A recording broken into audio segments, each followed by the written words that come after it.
let's think back. In summer, what was going on this summer that was working really well, or that you tried something new and you were like, I did this something new and my blood work or my lab or my doctor or whatever you're monitoring came back and said, hey, this worked. Anybody want to share something that was working really well this summer that you're thinking, how in the world am I going to do this now that it's winter? Or, that W word that's coming, sorry. I was not going to say that word. It's inferred 3 slides down, but anyone want to share something they were doing different this summer for taking care of themselves? Yeah. Fresh vegetables. Fresh vegetables. Yeah, we had a nice summer of fresh vegetables. And lots of fruits. I get the rest of the words in there. Anything else? Anybody do some different activities that they don't do when it's muddy and cold, and try trails or picnicking? Gardening. Gardening, yep. The fun part with gardening is it doesn't have to be all the way down in the ground. They make all kinds of these nice hip height things. Or if you have no place at all, the 5-gallon bucket with a couple of water holes in the bottom, drain holes. That's the important part. And if they're outdoors in a bucket, you gotta water them. Believe me, I do not water my plants well. They look sad, and it's 2 a.m. when I look at them, and I'm like, oh, you need some water. What about anything else? Anything else fun? Go to any more like festivals or fairs or street fair things and walk around more. Or try different foods. It's easier to walk around somewhere or check out a little town. Don't have to go in the stores, but it's fun to walk around some of our little towns in the area that have circles. The Greenway Trail and our metro parks here in Ashtabula County. There's a lot of lovely little picnic places. They have lovely little short trails or no trail. It's just a picnic spot with green grass. My grass is only green because I have weeds, because it doesn't get any water.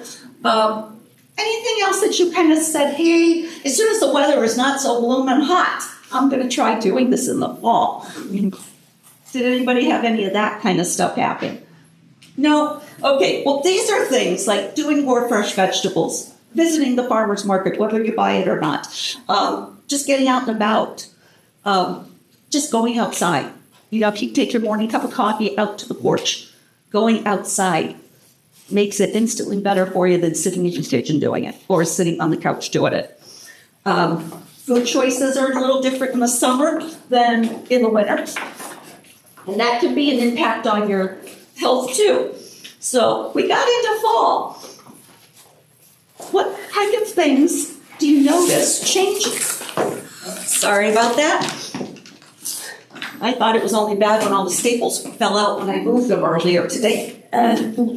Folks, you don't want to see that surprise just yet. So, sometimes, especially now that we're getting into winter, find something to monitor.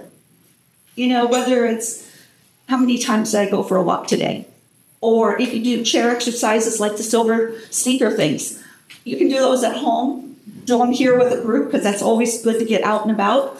But monitor something. So like a lot of people that monitor blood sugar, they are for a long time doing once a day. And most people pick first thing in the morning to get it out of the way. So you have years and years and years of this one poke through your whole day. And lots of people forget to do something with it. Sometimes they even forget to bring it to the doctor's office, especially if you're going for your follow-up for diabetes or you're coming to see the endocrinologist. Bring your records. We have things that tell us how well we slept. Do you ever notice that if we don't sleep well, our numbers aren't quite the same way as the day we slept better? Or when it's really cold and then your arthritis is kicking in, do your numbers change? Or does your sleeping pattern change? So one of the things that's nice when you go do once a day test, checking in, it's a check, is you know what you are at that one time zone in the day. In the 24-hour clock, blood sugar is changing like the waves of the ocean or the lake. Sometimes we're nice and evenly rippled. Sometimes you're going up high, and sometimes it's down low, and it's finding the pattern. So it's hard to take that step back and go, hey, I got 3 mornings in a row I run high, and the next 15 are and they're okay. And I always have learned to ask, what's your definition of okay? Does it match my definition of okay? And can we get some common ground there? So one of the neat things you could do, like before an appointment, is check out your blood sugar a little bit later in the day.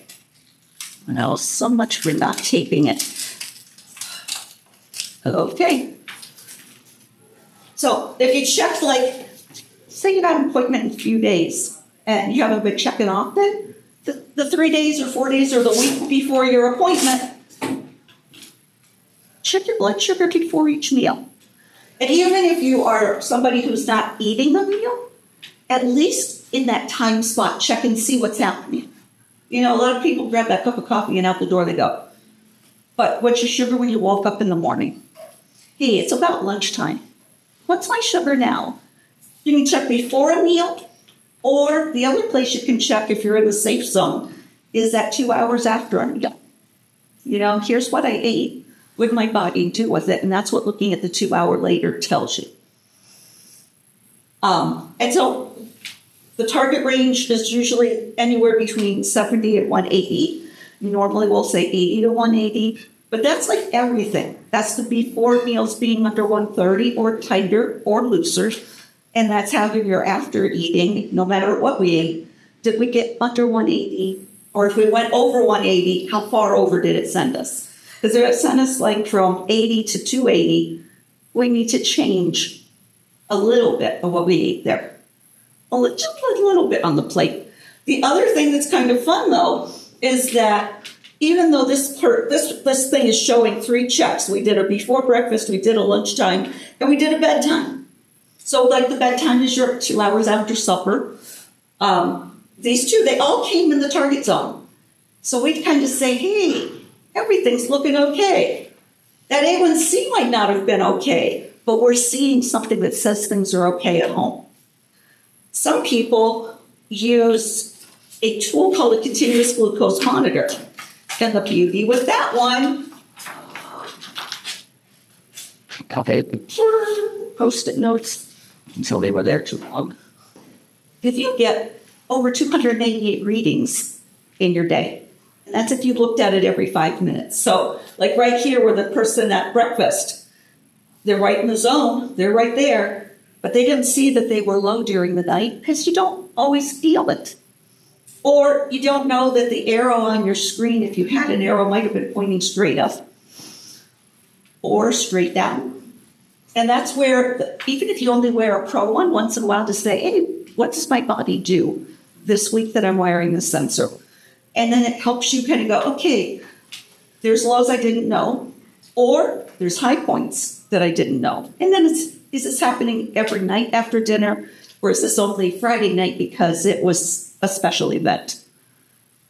Because the hard part with any of this is the plate is, the biggest effect of this is balance. What's on the plate? All the time. Not the one-off specials. It's the what's on that plate all the time. Or in the napkin. We sometimes don't always sit down and eat off a plate. Sometimes it's in a wrap. And I don't mean a wrap, spread wrap, but, you know, I don't know about you, but sometimes I'm eating it over this thing because I want to give you a dish. There's a few bites and I'm going to be done. Well, it's like cold, but I'm going to check it to see if it's warm in the middle. Get it back in the microwave for a few more minutes, you know. But sometimes just look at the plate and see how close are you. I mean, sometimes there's certain parts of the plates that's missing more times of the day than not. There's other times that the meals are okay.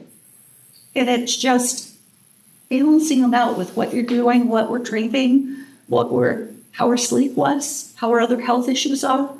You know, we're getting into that season where you might end up with a prednisone dose tag. Whether it's the arthritis saying, oh my goodness, I can't believe it's so stinking cold out. Or there's the respiratory problem because it's stinking cold. You know, cover your mouth when you're out in the cold. Oh, you also are going to still have some nice weather. So bundling up for the weather, but also bundle in there so you can loosen them up as you take a gentle walk. No racing in the winter because you never know if there's ice. Oops, I said that W word again. But having a protein. Think of all the meals that you eat in a day or snacks. Do they have any protein in them? Sometimes they're fine. Sometimes it's the piece that's missing. So like if you saw your numbers jump high, was there protein on the plate?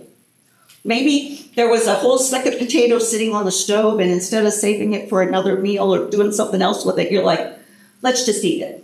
I don't want to put it in the fridge. It'll turn into a science experiment. Yeah, that's my fridge.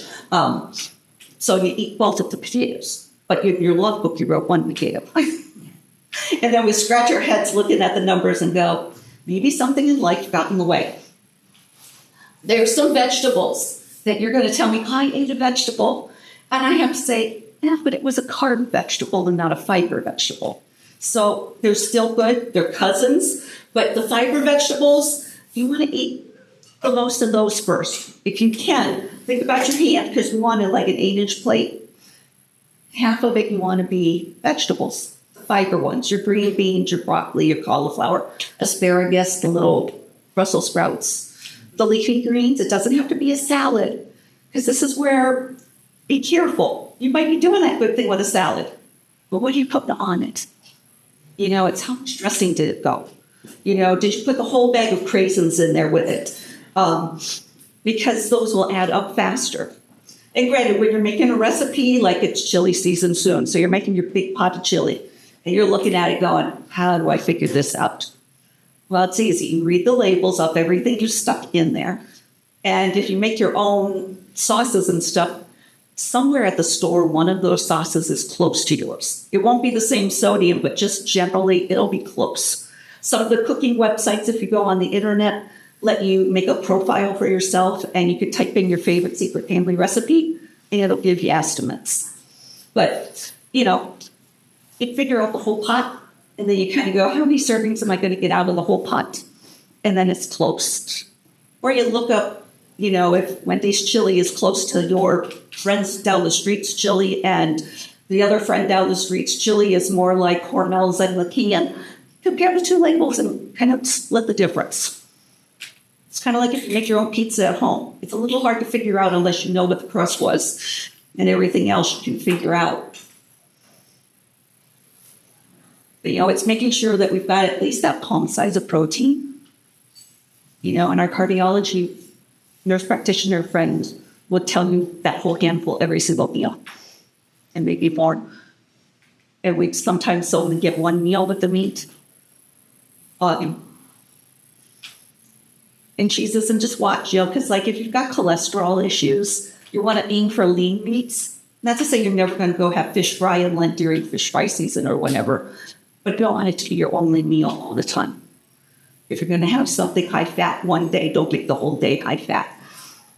Or it's going to be soup and grilled cheese season pretty soon. Don't do the grilled cheese and tomato soup on the same day you're doing a fruit plate with cottage cheese. You'd get a lot of salt. Does anybody follow any special meal planning, or just kind of winging it, or any questions about how the plate works? One of the cool things they figured out is if we eat our veggies first, the fiber, it helps slow down how fast the carb part of your plate goes. And then proteins take a long time. So like if you eat something and you're hungry in a couple of hours, it could be your body's not done getting the sugar into your muscles, so your muscles are still saying, I'm hungry, feed me. Even though they've got Thanksgiving dinner right outside the door, it just didn't cross the border real quick. But the proteins take longer to digest, and it gives their energy out 3 or 4 hours afterwards. So that slows down once again how the carb part of the plate. And this carb part of the plate might be rice. It might be a pasta one day. It's the portion, like 1/4 of your plate. So think about a handful. The pasta is going to be around 22 grams of carbs. A handful of corn is only 15 if we're in the carb side of the plate. If I'm in the veggie side of the plate, my handful of cooked carrots is only 5 grams of carbs. My cooked green beans are only 5. And unless you're dosing insulin and we have to account for the fiber, then we're not going to worry about this side of the plate. But we want to be careful, It's better if you bought the potatoes and threw them in the steamer or the air fryer or toaster or roaster and did them yourself. But sometimes you have them in that little bag or that little box or that peel lid. Check the blood sugar around it and see what it does. There's some interesting science that I'm thrilled to share, but also I would love your feedback on. There is some stuff you're going to read that says if you ate the potato hot, it's going to change the way your blood sugar uses it versus you're eating the potato cold. And then a newest twist on it, somebody just told me, oh no, when you preheat it, it's going to be different. So try all three and see how it works for you. Because just like our leaves falling, everybody's body's response to the plate is different. Even your own, you've probably noticed over time that some days the meals that worked great kept you full and satisfied. There's the occasional day that it's like, did I eat? Yes, it's in the sink. I did the dishes. It's not in the fridge anymore, but it didn't fill you up. And that's part of those stress hormones inside your body that you have no control over. So that's the other part of it. You can get the same thing every day, every meal, but the stressors on your system are different. So you're going to have to be ready for surprises. So sometimes the surprise is you get this really beautiful A1C reading. Or you get a surprisingly, what the world happened there reading. A1C is your big picture. It's like looking on the table with all the food on it and the tablecloth. It's not the little bits of how many red oak leaves are over there, how many pinkish red maple leaves. It's the whole picture. And it's a great overall picture, but it's not the details that could tell you if there's a problem or not. The newer thing that we're looking for is called time and range. And part of that, you can kind of get some pointers from the blood sugar poking on your fingers and logging it and saying, hey, this is what was going on for a while. But the new part is like we want to be between 70 and 180, 70% of the time. If you're older, have other health issues, or you're too prone to low blood sugars, we may say we'll be happy with 50% here. Because we don't want to really be in the low or the super low. And there's 3 levels of low. One is the low, you can still walk yourself to the kitchen and get the glucose pocket or the gel out of your pocket. The next low down is somebody else has to give it to you. And then there's another low where it doesn't matter what the number is. It matters that you've had the feeling and somebody had to hand it to you. And then by the time you check, it's not the glucose that went through so fast. It's the fact that if you were staying really high, you were sick, we were on prednisone, you weren't walking. Food choices when you're sick are let's just get you through being sick. And then all of a sudden you come down a couple of steps fast. Your body's going to say, oh, lost. Like when you're walking down the steps and we've all missed a step, when it's a sudden drop, the system says, oh, wait, lost sugar. I better send out the alarm. So that's why if you can check, if not like you're driving, let's face it, you're not pulling off the road to check your blood sugar. You just treat it like a low. It would figure it out later, because it takes the system 10 to 15 minutes to digest whatever it was you took and circulate it. So it's got to get to the stomach, but then the blood is not as circulated all the way around so that your finger poke will show the difference. And this is where it's kind of interesting with our lovely sensor stuff because blood's going to change first because it's being circulated around the fastest. Every beat of our heart is all getting circulated and changed over. Our fluid around our cells isn't changing as briskly. So you will find times with your blood sugars that you poke your finger and it's one number and your sensors are a different number. Or if you're ever at a family gathering and you all have different meters and you all have extra test strips and you're saying, let's see what my number is on all of yours. And then you start playing dueling blood sugars. Each meter has a different chemistry, so they will all be different. And the longer that drop of blood was out to air to get around to all those other ones, that makes some changes too. And even blood flow is a little different to all your fingers. So maybe this one didn't get the newest drop, but this one did. But if you checked all 5 fingers, one wouldn't be 50 and one wouldn't be 500 unless you forgot to clean the apple juice off of this one or the grape juice off of it. And that can happen. But the sensor will follow later. So the neat thing with our sensors is they come with an arrow. And the thing that's weird is I've had people that have been using sensors for a long time, and I kind of go, well, what do you do with your arrow? And I've had them honestly ask me, what arrow? And I don't know if they see it or think of it as something else, or they just are not looking right beside the number. So on these things, you get a number, an arrow, and a lovely picture of where have you been, what's been going on, just like that picture on the other side there. So it goes straight up. It's not a time to calibrate. And that's also a reason your blood poke's going to be different because the sensor didn't reach the peak yet. Your blood's already been to the peak and on its way down, but the sensor didn't reach that hump in it. Same way when you fix a low, double down, you're losing over 2 points every minute. You do a quick sugar, and I fall for this all the time, honest. I can write a big note to myself, no, don't fall for the sensor. It doesn't change right away. So you think that first sugar stuff you gave didn't work, so you go some more. And then you're like still watching it not move because sometimes it doesn't digest fast. And then the next thing you know, you're way up here again. And then we set the other alarm off. So sometimes when you're in that roller coaster, we all get there once in a while. It's, trying to take that step back of, hey, what can I do to just get 15 grams of carbs? New insulin pumps and sensors, they talk to each other. So someone that used to need 2 juices, maybe now only needs a half of a juice because they won't have as much insulin on board anymore because of the new technology talking with the sensor. It pulls it back way before we get in trouble. But we still might get in trouble with everything else going on.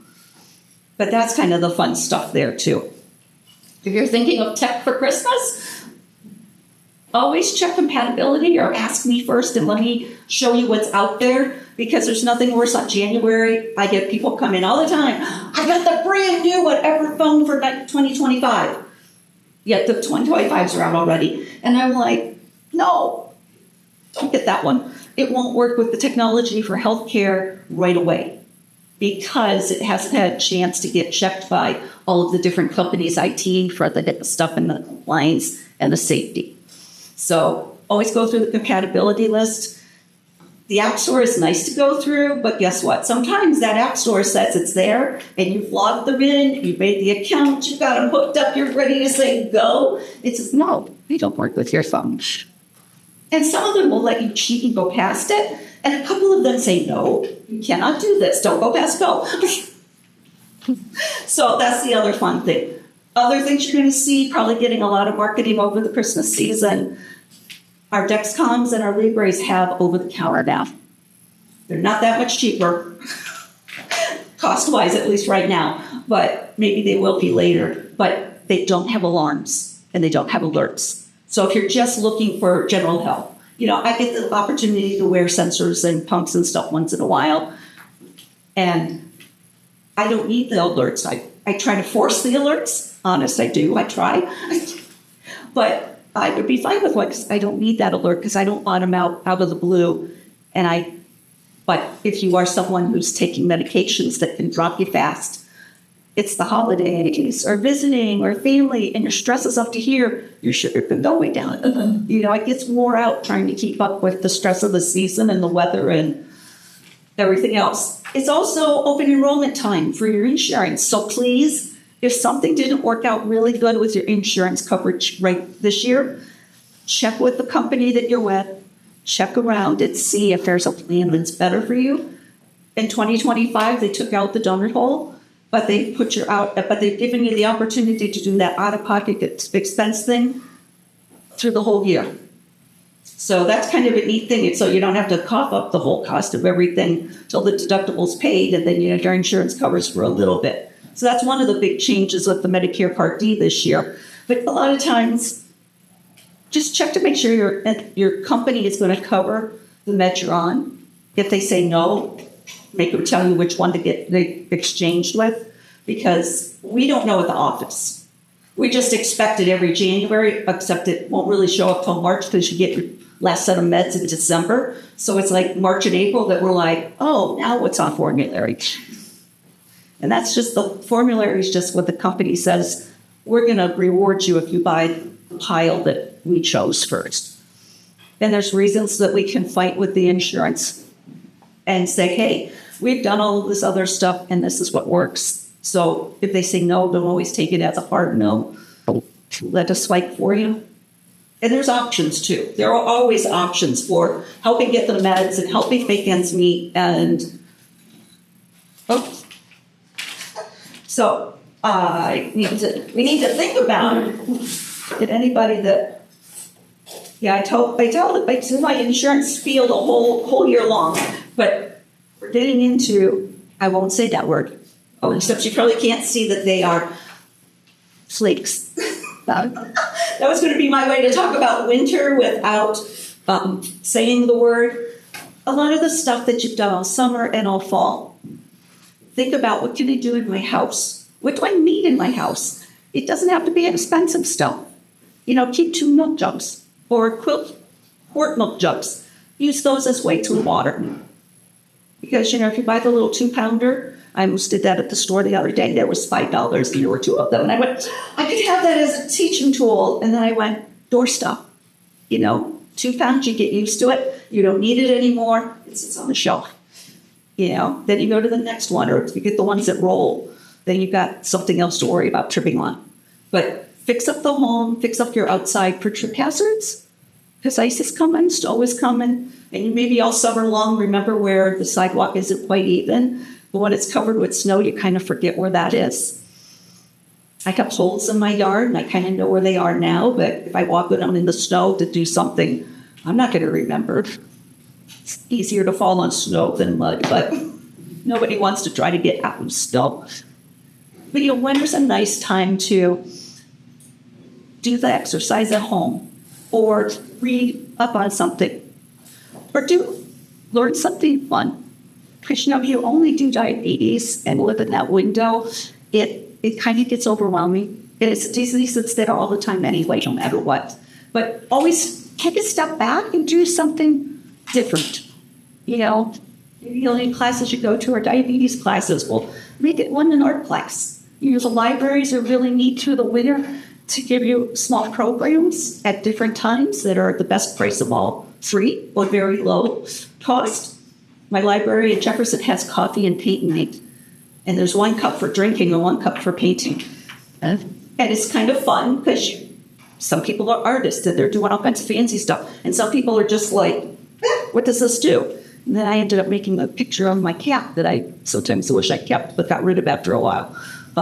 Winter's also a nice time to maybe do hand crafts. If you've got your hands busy, in the summer you're busy gardening.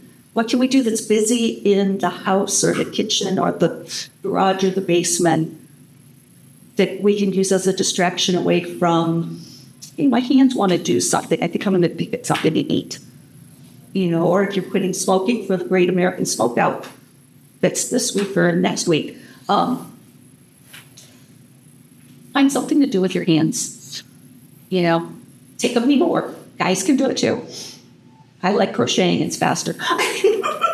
My daughter can knit without even watching it. I'm like, every time I knit, it's a nightmare. So then think about the middle of winter. Start thinking back to spring again.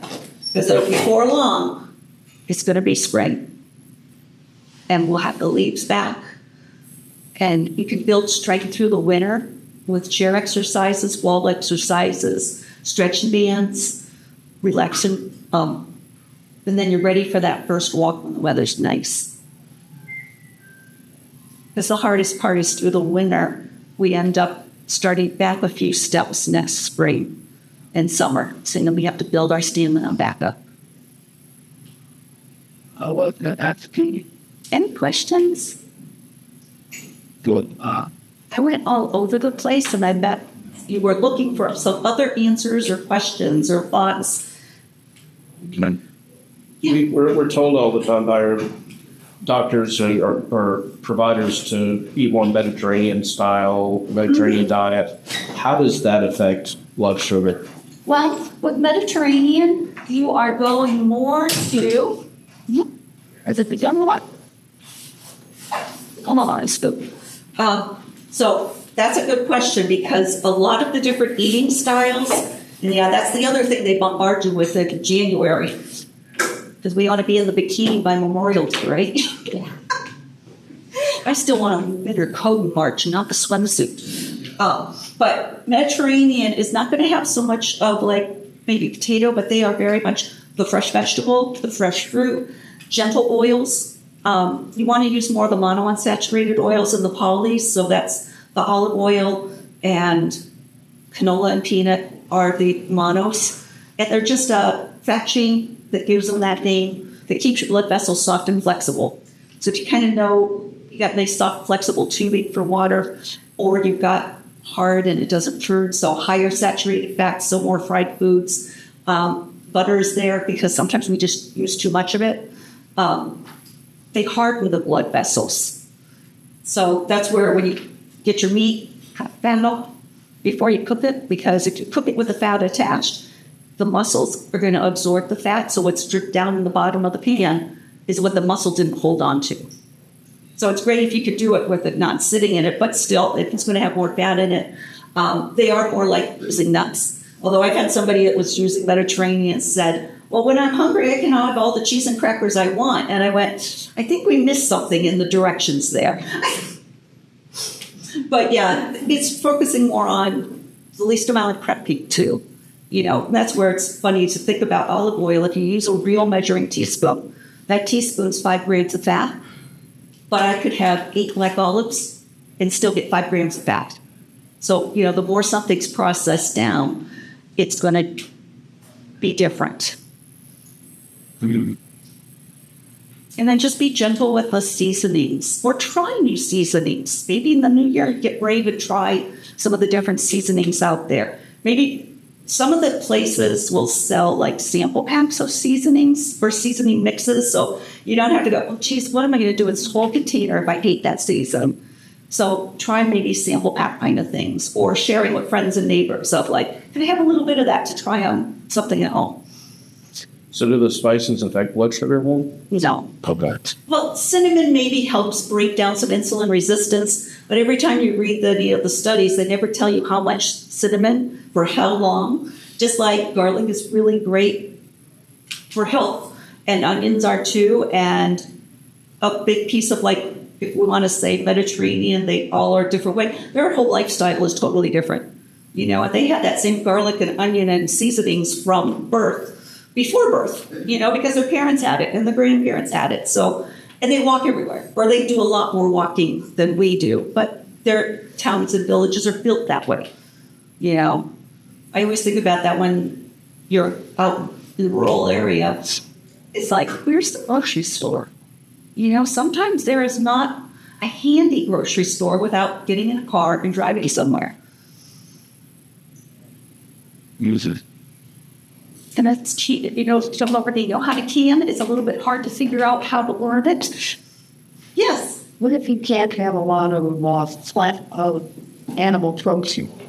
If he has kidney disease, it's not supposed to have protein. Oh, kidney disease, we'll end up and talk to the nephrologist again. Protein is the most important thing because your body doesn't use it. But too much, you're right, too much of it will skew your blood work numbers. But it's still very important to get some proteins because your body's not managing them safely.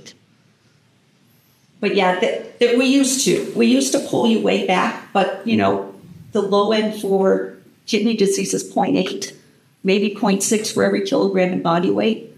So you weighed 100 kilograms, and I did 0.8, that'd be 80 grams of protein. And if I did the next one down, that'd be 60 in a day. 1 egg is 7. 2 eggs is 14. You know, a hamburger, because you're not going to eat, don't eat. But make it lean as much as you can. Cook it lean. Anything that goes for a swim in the oil isn't as good as something that you just put a little dab on top for flavor. You know, especially with kidney disease too, your body may not break down your insulin or the sulfonylureas, you know, the glipizide, glycuride, glimepiride pills the same way regular kidney function would. So those are things to watch out for. Is that causing problems, and we need to make other adjustments. But yeah, if you're worried with your kidneys, kidney health and diabetes, Medicare pays for the dietitian, and definitely work with them, because you got to go and know, what do you need? What are you safe in meeting your body's needs? Because the worst thing is if your body's not getting enough protein on its own, you know the first place it goes to get it? Your muscle. It doesn't take it out of long-term storage. We'd love it to take it out of long-term storage first, but if I'm starving and the electricity, whatever's in the can, my body's going to eat my muscle first for the first 3 or 4 days before it goes to long-term storage. And then it's going to eat that for so many days before it goes. But by then, I hope you're eating, But it's still those kind of things when you've got kidney issues, any digestion issues. Work with the team, your doctor, the dietitian, the GI people, because we do have a lot of GI issues that certain foods, you're dumping them right away. And then we've got to make the diabetes piece match better. It's kind of like your health issues are all left feet, and you're trying to do everything, but everything is all left feet, and we're all stepping on each other's toes until we get the right step.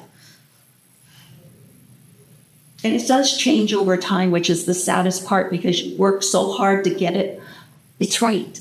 It's working. We're happy about it. And it may be fine and happy on autopilot for 10 years, or it might be 10 weeks. And then it just says, nope, need something else. And the body doesn't say, knock, okay, need to change something. It's your blood work changes. But, go by how your things to your plate. One of the things with kidney disease, and a lot of times with some high blood pressure stuff, it's the phosphorus in the potato that's the problem. It's the phosphorus in all of our foods, because that's a main ingredient of just the whole food. It's not even on a lot of labels. So that becomes a tricky thing with it. So that's where you hear people having to soak the potato overnight, rinse it, and soak it a second time to have it. But that's more like when you're already in treatment. If you're in that stage 3 and early stage 4 where you're protecting the kidney, that's where we want to double down on our blood sugars. We want to double down on our blood pressure. Those are the key things that are going to save the kidney and the eyes. Keeping our blood pressure is close to our target. That also saves the heart valves and the blood vessels in the heart, keeping the blood pressure safe. So you're kind of like, what's this stuff with the blood pressure? And what's this stuff with the stroke risk? Because it's all connected. Yeah. But anything else? Isn't true that if you make rice and then you put it in the refrigerator, it lowers the sugar or something? I want to know that. Because, I can't imagine eating rice cold. No, except it's like day old. Right. And that's the thing, because one part of the processing is that's a second layer of processing. But, I would say try it. Try it out and see what it does, because it makes sense to me a little bit if it was like, I did pasta tonight, but the rest of the pasta, I took my cup or 2 out to eat with a family now. And that cup over here, 2 or 3 cups is for pasta salad. You're eating it cold. So there, I think it wouldn't be the same, because it's still cold, it's not warm. Because heating breaks down the fibers and it starts the digestion process. So that's why some foods jump up real high. So I don't know if reheating changes it, because I know there's a lot of stuff right now that it's like, it got cold, it's going to be different. But try it. Try it out and see, It's that season where there's leftovers, so you got plenty of chances to try it out and see. How did you feel afterwards? Did it taste different to you? Fill you up differently? And if you need her, I have some free ones with 10 strips saying you're welcome to them. And check it out. But yeah, and the other neat thing is if you Google stuff, you may come across the company called Day 2. I think they're Day 2, but what they found is the way our food gets digested in our stomach depends totally about everything else in life, including the last 2 or 3 days of food, because it affects how the normal bacteria in your gut that digest your food work. So that's why they kind of say that same sandwich or that same half a cup of rice maybe isn't going to get digested the same way because of whatever else is going on in there. Which is interesting. They have all kinds of ideas in the neat little test, but it's very interesting science, and it makes sense too, because we got to chew it first, and then our stomach has to do something with it, and then also if you get upset stomach right away, or the numbers go crazy, even if you can get low pancreatic enzymes in diabetes, but it still shows up as okay in the sample. It's a stool thing that they look at to see if you make enough pancreatic enzymes, but enough years of diabetes, they supplement it and it fixes the problems. Now, granted, you're absorbing nutrition, so we can never convince the people that they go, it made my blood sugar go up. Yes, you're getting the nutrition now because your body can break it down and use it. But it was like, now let's change the plate, like we needed to change the plate already, but those things happen. Certain meds will change it. Antibiotics when we're sick, more insulin resistance, higher you go. You're starting to get sick. Up the numbers might go. If you're looking every day, you're like, well, I did everything else. What the heck is going on here? It's just your body saying something's on its way. And then the sneeze happens or the infection comes and you're like, oh, that's what was looking. So I should leave us with our nice fall picture again. Lord, Yes. Edward. Yeah. So next week we're all pretty could be the same. Yeah, which is going to consist of is like in turkey, Yeah. mashed potatoes, salad, beans, so a few other. So you're telling me that I should eat turkey last? Well, Because I was raised, you eat the meat first and or eat the carbs first. You work around the plate and Yeah. eat everything. And you can. My wife eats one thing and then complete, and then goes around and Yeah. drives me up the wall. No, and I realized that when they did this study about fiber vegetables versus meat first or fiber vegetables first, the fiber vegetables first got a little bit better, but meat first, then vegetables was second best. The worst outcome was carbs first. But we're all, some of us like to have a little bit of everything, but kind of aim for, I'll take a few more bites of the vegetable first, and the meat, because you can still go all the way around the plate. Now, can I instead tell everyone, no, I'm supposed to have pie first? Or whipped cream pie, I should say. Because I like the question. So the neat thing there, now think about this though. Thanksgiving dinner, unless you have a big family and you're going to get 3 of them in the whole weekend, it's one meal out of 999 meals in a year. There's more than that. There's 365 days in a year. So you at least got 365 meals, at least if you eat once a day. If you go twice a day, we just had 700 and something. And 3 times a day give us probably 1,000 meals in a year. One meal does not sink the ship. That's the one you own it. You ate it, you own it. Mark it down. Put the smiley in the logbook so you remember that Thanksgiving dinner was really Thursday. And if it's not such a great blood sugar number on Friday and Saturday, we can draw the smiley back to Thanksgiving dinner.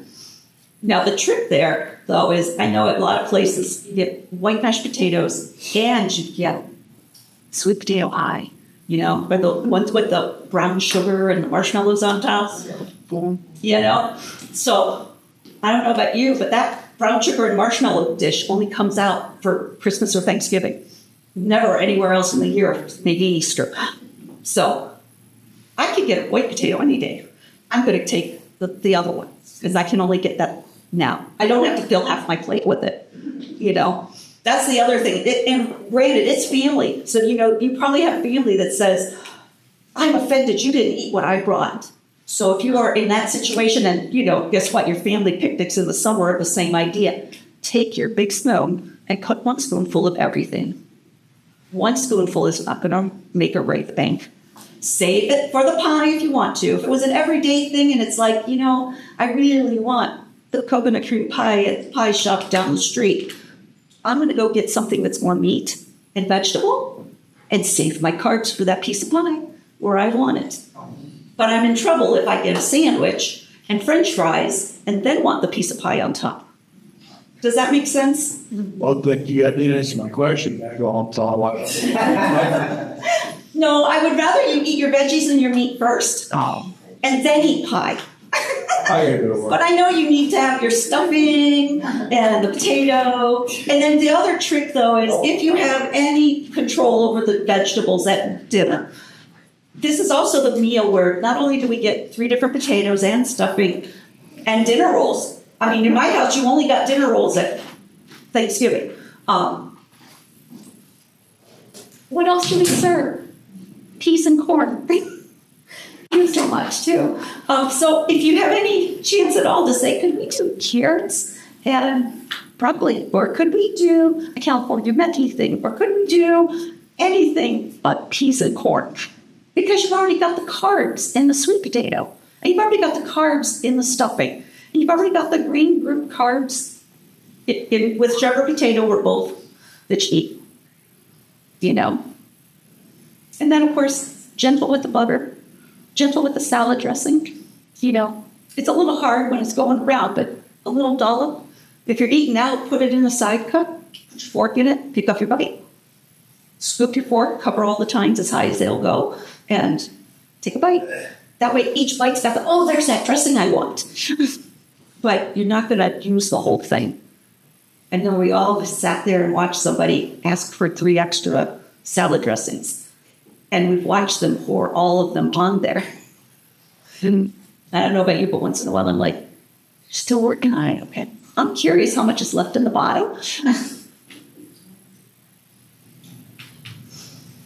Jeff, you can get the food closer to fresh, frozen. Frozen's a great way to get vegetables in the winter. If you've got canned works, you know, if you have to use the food pantry. Sometimes the only fruit they have when it's off season is juice.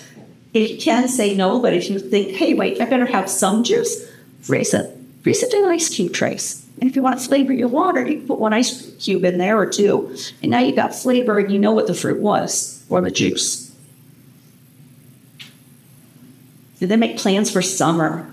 That's the other fun one. All the seed catalogs come out just after Christmas.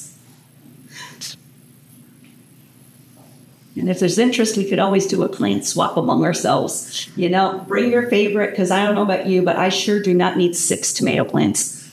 I barely want 1, but, you know, they come as 6. So that's something we could organize for fun in the spring. And you probably have an heirloom tomato or an heirloom pepper plant that they don't just put out in the store anymore. That would be fun to share, too, because isn't it March that you start planting your little seeds to get them started, and with the grow lights and that? Late February, early March. Try something new and thrilling at my church, my priest gardens. And it's got the weirdest big plants that I've never seen. And it's broccoli. It's a broccoli plant. It's the most awesome little bush thing. Little leaves, the little broccolis are all right along the stem, and it's kind of cool.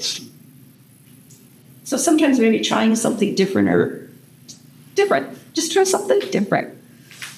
There's a lot of opportunities out there.